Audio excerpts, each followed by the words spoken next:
की आपल्या नागरिकांच्या नागपूर शहरातील नागरिकांच्या जीवाचा कुठेही धोका झालेला नाही पाहिजे, म्हणून हा आम्ही अग्निशमन विभागाकडनं पूर्ण नियमाचे पालन करून जेवढ्या पण इमारती आपल्या नागपूर शहरात अनधिकृत आहे, जेवढे मोठे मोठे व्यावसायिक उद्योगपती हे जे एवढ्या वर्षापासून करत आहे उद्योग, सर्व स्टेशनला नोटीस दिलेला आहे। त्या दिवशीच जी आग लागली एनएक्सला, त्या आशिष एनएक्सला, तेव्हाच सर्व फायर स्टेशनला नोटीस दिला आणि जेवढे पण तिथले असे उद्योगपती उद्योग करत आहे एवढ्या वर्षापासून, तिथे आम्ही स्वतः जाऊन तिथली पाहणी करून की तिथली यंत्रणा कुठे सुरू आहे, ज्या पण एजन्सी आहे त्या एजन्सीकडनं आम्ही पुन्हा तपासणी करून पूर्ण हे काम चांगल्या पद्धतीने व्हावं आणि कुठे पण हा पुन्हा कोणत्याही नागरिकांचा जीवाचा धोका झालेला नाही पाहिजे।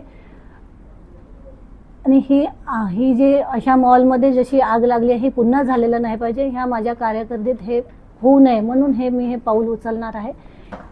फायर अधिकाऱ्यांसोबत पाहणी करणार आहोत की ज्या पण अशा जिथे व्हेंटिलेशन नाही आहे, ज्या पण बिल्डिंगमध्ये आणि तिथे फायर इन्स्ट्रुमेंट लागलेले आहे, सिस्टीम लागलेली आहे, ती सुरळीत सुरू आहे की नाही आहे।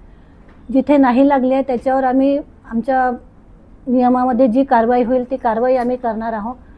आमचे पालकमंत्री चंद्रशेखर बावनकुळे, आमचे माननीय महापौर सत्तापक्ष नेता आयुक्त यांच्यासोबत चर्चा करून याच्यावर काय कारवाई करण्यात येईल हे आम्ही पूर्ण प्रयत्न, आम्ही अधिकारी आणि मी सभापती मिळून आम्ही याच्यावर काही ना काही कारवाई करण्याचे निर्णय घेणार आहोत। नोटीस दिल्या जाते, कठोर कारवाई करण्यात येत नाही, म्हणूनच हे सगळे आम्ही नेते बसूनच की यावर असे काही होऊ नये म्हणून काहीतरी कठोर कारवाई करण्यात यावी, याचं काही नियम लागू झालं पाहिजे, याच्यावर आम्ही चर्चा करणार आहोत। सर, दोन दिवसापूर्वी आशिष एनेक्समध्ये जी आग लागली होती त्यामध्ये अग्निशमन उपाययोजनांची पूर्तता नसल्यामुळे त्या इमारतच्या ओनर्सला ॲक्टच्या सेक्शन 36 अंतर्गत पोलीस डिपार्टमेंटला FIR दर्ज करण्याकरता त्यांना आम्ही पत्र दिलेलं आहे। त्याप्रमाणे त्यांनी FIR सुद्धा केलेली आहे आणि आता पुढे तिथे सध्या कुठलाही व्यवसाय सुरू होणार नाही याबाबत आम्ही दक्षता घेणार आहे। आम्ही चौकशी केली असता त्या आशिष एनेक्स बिल्डिंगला अग्निशमन विभागातर्फे कुठलीही NOC देण्यात आलेली नाही आहे आणि आम्ही जेव्हा ॲक्च्युअल फायर फायटिंग करत असताना आमच्या असं निर्देशनात आले आहे की त्या 3 बिल्डिंग एकत्र करून हा व्यवसाय सुरू होता, हे प्युअरली इलिगल होतं आणि त्याबाबत आम्ही टाउन प्लॅनिंग आणि झोन विभागाला सुद्धा पत्र दिलेलं आहे की त्या मंजुरीविरुद्ध वापर सुरू आहे, तर त्याबाबत योग्य ती कारवाई करण्याबाबत आम्ही ज्या बिल्डिंगमध्ये NOC आहे त्यांच्याकडे तर सिस्टम आहेच आहे, पण ज्या इमारतीमध्ये NOC नाही आहेत किंवा सिस्टम नाही आहेत त्यांच्यावर आम्ही ॲक्टप्रमाणे रेग्युलर नोटीस देणं सुरू आहे। आमच्याकडे खूप मोठा डेटा आहे की आम्ही शहरातील भरपूर हजारो इमारतींवर ॲक्टप्रमाणे नोटीस दिलेलं आहे आणि ॲक्टची पूर्तता करून घेतलेली आहे आणि ज्यांनी नाही केली आहे त्यांच्यावर कंटिन्युअस नोटीस देऊन त्यांच्याकडनं ती पूर्तता करून घेण्याबाबत कारवाई सुरू आहे। आम्ही बऱ्याचशा इमारतींवर सेक्शन 40 मध्ये प्रॉसिक्युशनला सुद्धा आम्ही केसेस दर्ज केलेले आहेत। ॲक्टमध्ये 120 दिवसांची तरतूद आहे की कुठलीही नोटीस दिल्यानंतर तिला 120 दिवसात पूर्ण करावं लागतं।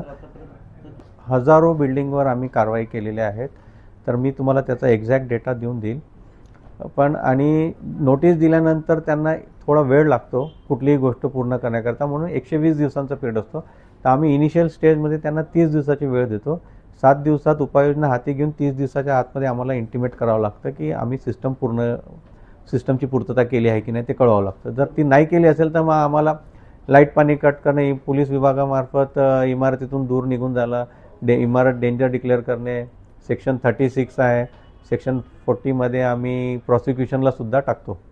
तर ही प्रोसिजर निरंतर सुरू असते सर। पूर्ण शहरामध्ये हायड्रंट लाईन्स पसरवायचं काम सुरू आहे। जसं आता अमृत योजनामध्ये 24/7 चार्ज लाईन सर्व शहरामध्ये पसरत आहे, त्याच लाईनवर आपण हायड्रंट सिस्टमसुद्धा बसवायचं काम सुरू करायला सांगितलेलं आहे। त्याबाबतचं पहिलं प्रोव्हिजनसुद्धा आम्ही वॉटरवर्क्स डिपार्टमेंटला दिलेलं आहे।